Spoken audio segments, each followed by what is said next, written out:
Subscribe to this channel and press the bell icon to get notified for the latest tech videos. Hey, what's up YouTube, this is Wasay here, and today in this video I am going to show you how you can change the aperture on your Sony ZV-E10.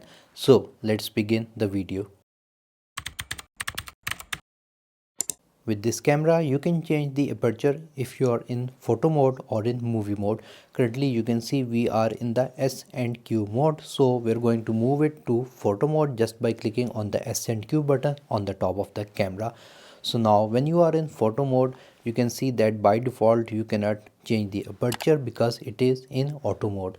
To change the aperture, click on this FN or function button, and from here we're going to click on right, and we're going to go to the very bottom where we see this green camera icon. Select it, and now it will open this menu. So now you have these two options. You can either go with aperture priority or you have this manual mode. So first of all, we're going to select aperture priority. Once this is selected, now you can use the dial to change the aperture. So basically, aperture means how much light you are letting in to the camera's sensor. If you are in a low light situation, then this aperture value should be the lowest whichever your lens supports. So my lens supports 3.5 aperture, so it will allow more light. If you want to allow less light, you're going to go with a higher value.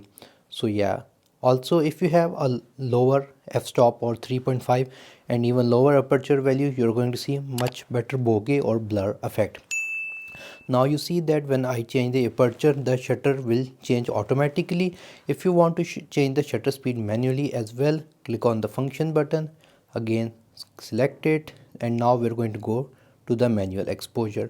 Now what you can do that, first of all, this dial will change the shutter speed of the camera and the upper dial will change the aperture. So this will give you much more control over shutter speed and your aperture. So yeah, again you can click on the S and Q button on the top. You can go to the movie mode, click on the function button, and again you can select this camera and you have this manual exposure, or you can select aperture priority. So yeah guys, this is how you can change the aperture if you have the Sony ZV-E10. If you guys like this video, make sure to like it. If you have any questions regarding this video, write them in the comments section below. And if you have not subscribed to my channel, please do so. That's all for today. Thank you for watching, and as always, stay safe.